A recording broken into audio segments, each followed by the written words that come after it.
Hello all. In today's class, we are going to talk about see about computer tomography. Okay, so let me go to the topic. So tomography. Let me understand this term tomography. What does it mean actually? So in Greek, the tomos means slice or section. Okay, and graphy in general is to record or to take a picture. Okay, combining these two together, okay, we are calling this as a term called tomography. So we call it as computer tomography. So this is like the actual meaning of tomography. So we are slicing and we are recording the slices of our human body. So why we are going for a computer tomography? So there may be some limitations with the 2D imaging. That's why we are going for a 3D imaging. So let me understand what are the different drawbacks of a 2D imaging system. So 2D imaging system in this place is mean like it is a conventional X-ray system which you take a regular 2D X-ray. Okay. There are two drawbacks which we are facing with the 2D imaging system. One is the superimposition of the image which we are acquiring. Okay, so our body or an organ is consisting of a 3D information which we are trying to see it on a 2D plane. Okay, so when we are seeing it on a 2D plane of a 3D image, so there are more chances that we will be missing some critical information. Okay, so in case something behind it, okay, assume there is something behind a bone area. Okay, X-ray may not be able to pass, and whatever the image we are seeing here in the screen or in the film would not be able to give a clear picture of what is behind that bone or maybe with a dense structure. So that is mainly because of the superimposition of the image. And second is the limited dynamic range of the X-ray film or plane. Okay, so this means when the X-rays are absorbed by the screen or the plate or the digital plates, these X-rays will be having a various intensity levels. Okay, when it is being passed on to a film or on the digital plates, so it will be having a very limited dynamic range, which means like the differentiation. So when an X-ray passes through a bone, there may be a chance that the parts surrounding the bones may not be visible because of the dynamic range, because of the limited dynamic range of the X-ray plate or the film. So here you can see at the bottom there are two pictures. Okay, so one the right side, in the left side is the typical X-ray image which you got from an X-ray image. With a 2D X-ray machine. See this black, this white range which you are able to see is maybe of a bone structure where X-ray presentation is very limited. It was not fully passed through the particular object. Okay, so where you see black, maybe an air particle or maybe the gas which X-rays can easily pass through. So that region is mentioned with a black or maybe grayish shade. Okay, depends on the penetration level. This will be displayed on the X-ray screen. Second image, what you see here is the simple projection of an 2D plane. See, if you see from the viewpoint, if you see on a 2D image, these two balls you will be seeing as a superimposed image. Assume if something is beyond that yellow ball, we will not be able to understand or find out what is behind the yellow ball. So in this area, in this scenario, so it is ideal to go with a 3D scanning. So if you have a 3D scanning in place, so with this 3D scanning, we will be able to go deep into slices. We can slice the acquired image in slice by slice, and we can able to see what is there inside the particular object. Okay, so this is the main drawback which we are facing with the 2D image, which is the superimposition, and second one is the limited dynamic range. When you are going with the 3D image, we are overcoming these two drawbacks which we are facing with the conventional X-ray system. So let me talk about the history of the CT. Okay, so there have been a lot of papers or maybe the work was going from since 1924. Okay, if you see every year, year on year there were some developments, and you cut over at 1924. There was some mathematical theory of tomographic image reconstruction was published by Jonan Roden. Okay, and after that, in 1930, a person named Vellibona has published an article regarding a conventional topography, and he was trying to create a prototype of an CT. And in 1963, there was some the theoretical basis of CT was made by by a scientist called A. Micklard and Corman. But however, in only in 1971, we were able to get the first commercial CT, which was launched by, which was invented by Sir Godfrey Hounsfield. Okay, so after that, if you see the different generation of CT has come. So in 1974, if you see the third generation of CT was introduced. Okay, in 1979, Hounsfield, Sir Godfrey Hounsfield, and along with the Cormac, was awarded Nobel Prize for their invention of CT. And in 1989, the single row CT was introduced. In 1994, double row spiral CT was introduced. In 2001, 16 spiral CT was introduced. And in 2017, 320 spiral CT was introduced. Okay.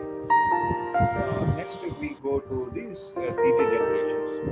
See, after the CT was invented, okay, in 1971 with a single detector, and it was mainly for used for the brain imaging. Okay, and this was, as I said, this was introduced under the leadership of Sir Godfrey Hounsfield. See, if you look at the scientist, he's actually an electrical engineer, and he was working at a company called Electric and Musical Industries Limited. It was simply called as EMI. Okay, so after this, he introduced this CT in 1971. It has undergone multiple improvements with an increase in the number of detectors and decrease in the scan time. So in the first CT, which when it was introduced in 1971, it took almost again hours to acquire an image. Whereas if you see, if you go to an CT scan, go for a CT scan, okay, as it depends on the area which is required to be captured. So it can happen in maybe some 1 minute, maybe 5 to 10 minutes. Okay, whereas at the time of it was where the time it was introduced, it took lot of times for it to scan one single part. Okay, you assume like if your brain required to be scanned, so that took almost like in a hours, many hours it was taking for them to scan the complete data. Okay, so that was the first generation. See, if you see the design wise, if you want me to tell, the first generation CT was having only a single X-ray source and a single X-ray detector. Okay, single X-ray source is the source which emits the X-ray, and X-ray detector could be an phosphorus plate, or maybe that time they were using where some sodium, iodine, kind of some different place they were using at that time it was introduced. Okay, there were a lot of advantages and disadvantages was with the first generation CT. Okay. However, I would like to go with the advanced, couple of advantages which what they were facing at that time it was introduced. Of course, in 1971, having such technology was itself was known for the industry. Okay, and they were facing a couple of advantages and disadvantages.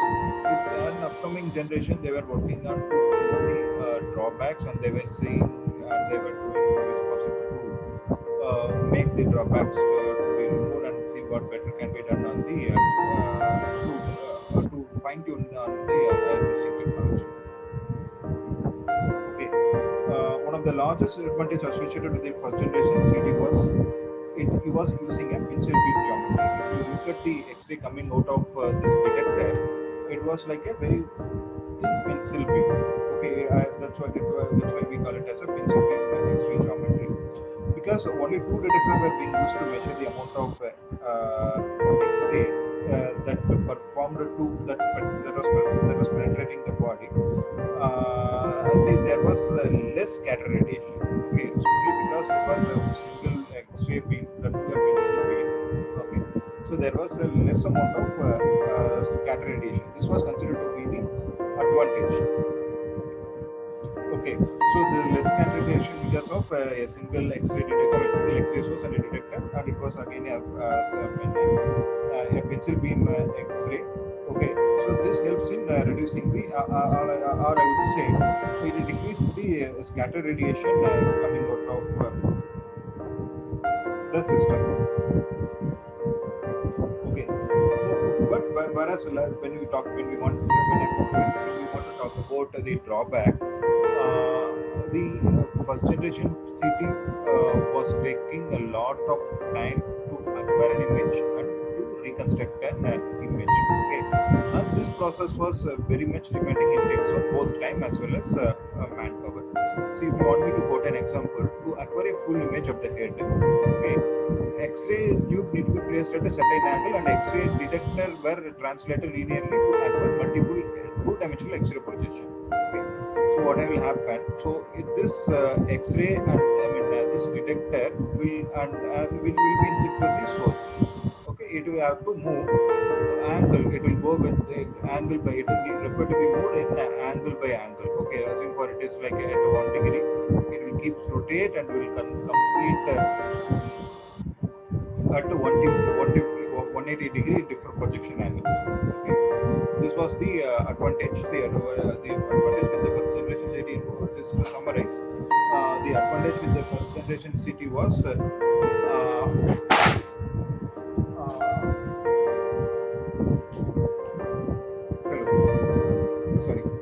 sorry for the interruption. See, the advantage with the first generation CT was there was a less amount of scatter radiation, whereas if you look at the scanning time, it was huge.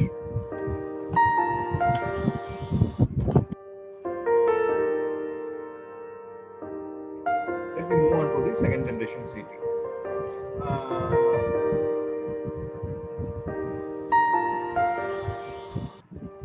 So this was the first generation CT image of brain image, which was acquired using a first generation CT. Okay, so it just happened like translate. Okay, translate and rotate. Okay, and translate. Just go by an angle by angle. This was the technology we was during the first generation CT.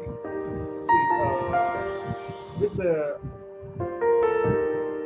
second generation CT, okay, it is in a hopes of decreasing the amount of time it took to acquire a CT. The first image what they were taking was consuming a lot of time. This CT has some enhanced feature. Okay, so this will be having a source and array of detector that are translated as a first generator system.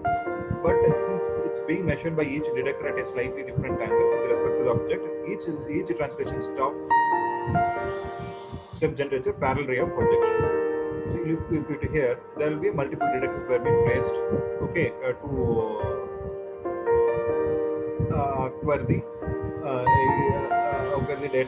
data from the source. This is the case of second generation CT. See, the largest advantage associated with the second generation CT was the substantial decrease in acquisition time compared to that of the first generation CT. So, although the angle of the fan beam was not large, but it still required the linear movement of the X-ray tube, and each detector projection angle for the linear replacement was required, and it was drastically reduced actually.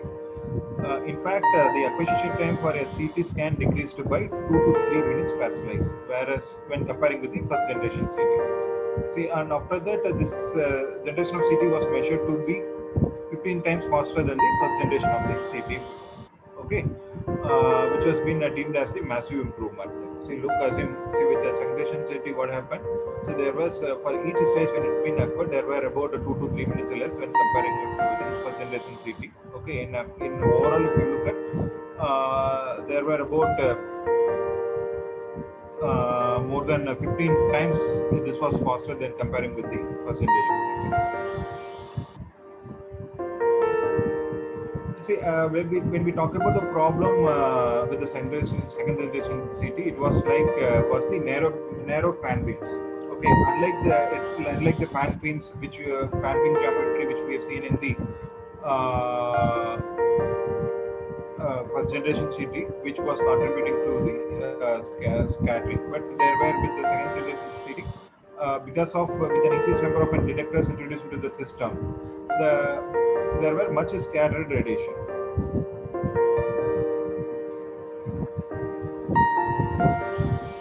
Let's just be summarize this. See, when this the pros is like it has a reduced scan time when comparing with the first generation CT. Okay, the truck could be imaged. Okay, by adding detectors angularly displaced, several projection could be obtained in a single transaction. Early version 3 detectors display at by 1 degree angle. Okay, so these were some pros and cons of the second generation 3D.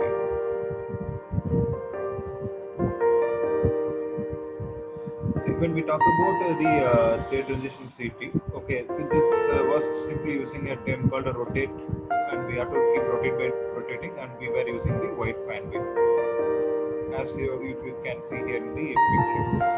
Okay, with this third generation CT, translation motion, which was used in the first and second generation scanner, was quite time consuming. Okay. At this stage in the development, the main goal was to cut the acquisition time to less than 20 seconds so that brain could be imaged more rapidly, but also that physicians could image parts of the body other than head. Okay, so we were see earlier when with this generation 1 and generation 2, what they were doing, they were mainly using it for acquiring a brain image. With this third generation, they wanted to they wanted to move to scan the other parts of the body. See, actually, however, the goal of 20 seconds was important to the further development of the CT scanner, because it meant that somebody could hold their breathe for images of abdomen, reducing artifact from lung motions on the reconstructed image. So it was suggested that instead of having to linearly translate the X-ray tube and detector system after each change in the acquisition angle, it would make more sense to eliminate the transactional movements altogether. Okay, so if we see here, the wide fan beam approaches the third generation CT scanner involved a fan beam with an angle ranging between 40 to 60 degrees, 40 to 60 degrees. See, much like in the second generation CT, the increase in the angle of the X-ray beam required the introduction of a longer linear detector array. Okay, so if it is like a pencil beam, you would not require a bigger detector. Okay, since because of an much bigger angulated, X-ray source going around, so it was required to have an required to have a wider detector. Okay, so this was actually prompted them to introduce a wide aperture X-ray beam, which could reach the entire patient at one time. This means that X-ray tube and the detector could now rotate freely through each other of the projection angles without stopping to collect the multiple slices per projection angles. So this actually was specifically what eliminated the translational motion in the CT. See, actually, the greatest advantage of the CT scanner was the large decrease in the amount of time it took to scan a patient. So ultimately, see, when we were going for a next generation, they were working. It was worked well with the time. Okay, so this was considered to be an advantage as when comparing with the second generation, or in fact with the first generation. So it eliminates it decreases the amount of time it took to scan a patient. Okay, some of the system could even deliver scan time of less than 5 seconds per projection angle, making the scan very short and easy to tolerate. Okay, so holding a patient for a longer time at the machine is to be very cumbersome, or maybe difficult for a patient or for the technician also to hold for a long time is very difficult. So they made they were able to reduce the scan time. Okay, so if you look at the advantage, it is have a very performance detectors are needed to avoid the ring artifacts, and the system is more sensitive to aliasing. This is actually the drawback. Okay, it has got a very high performance are needed to avoid a ring artifacts. They are found that there were some ring artifacts, and then system is more sensitive to aliasing than first or second generation scanners.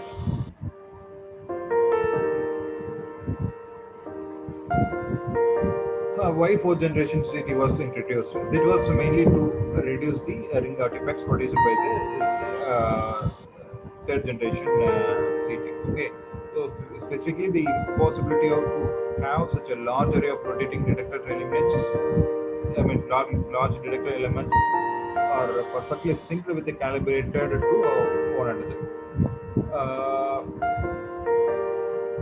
Actually, by removing the detector from the rotating gantry and put them in a stationary ring around the patient, detectors were able to maintain calibration. This stationary 360-degree ring you could see in the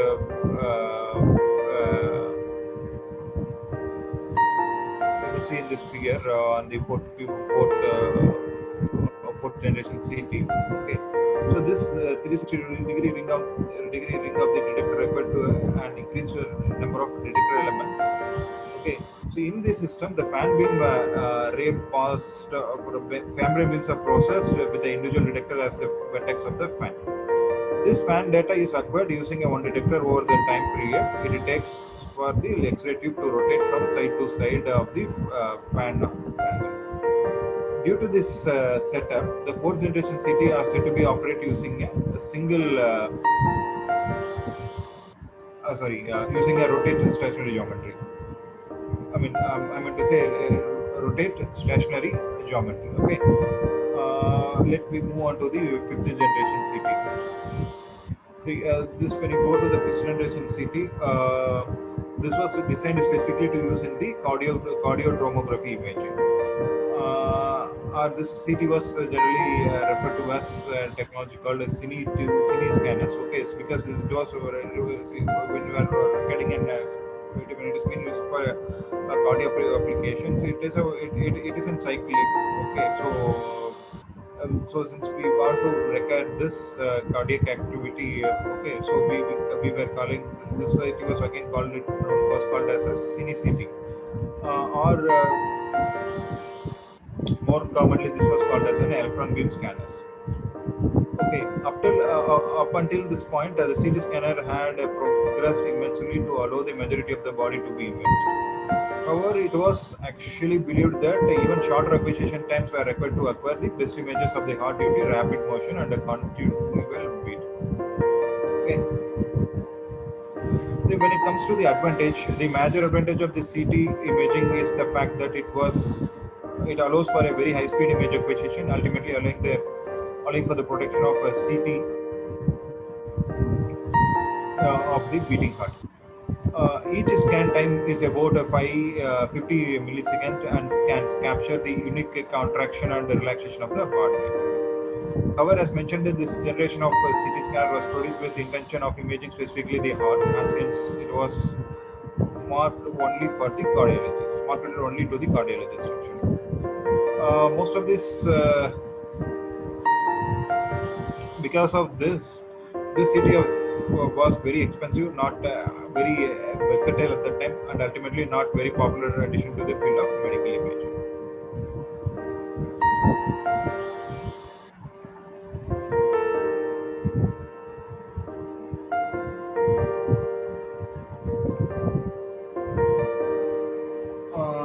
Let me move on to the sixth generation CT, or we call it as a helical CT.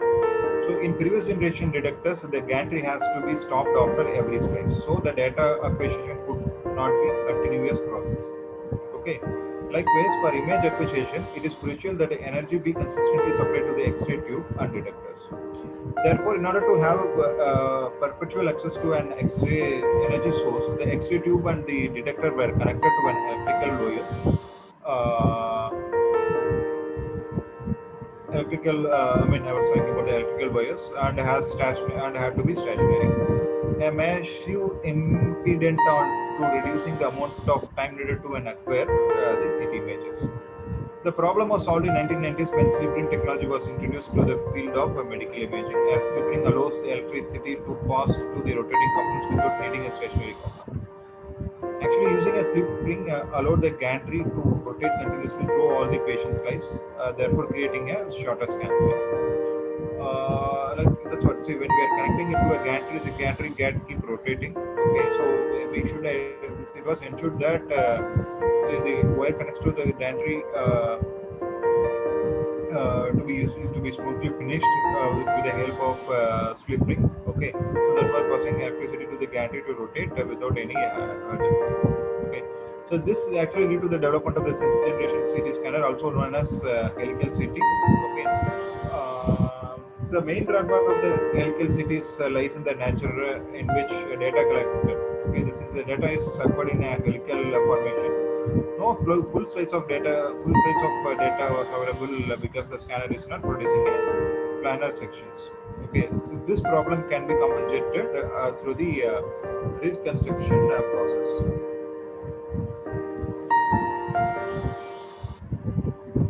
So then the seventh generation CT was introduced. Okay, the most recent generation of CT scanner consists of multiple detector arrays and cone-shaped X-ray beam.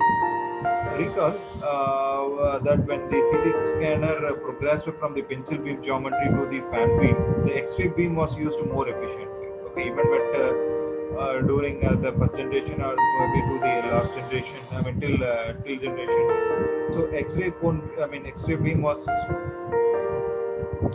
pencil beam geometry to the X-ray beam was used more efficiently. Not only did more X-ray beam interact with the detector, but this wide-angled X-ray beam allowed for image to be acquired more rapidly.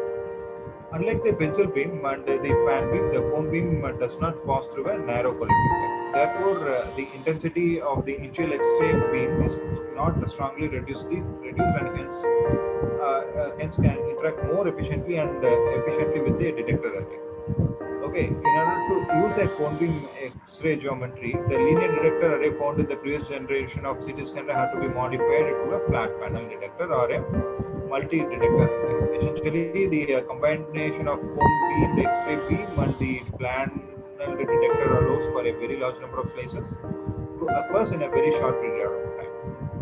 The seventh generation CT scanner can record an outstanding amount of information in a very short span of time, requiring a much higher level of sophistication in the image reconstruction process.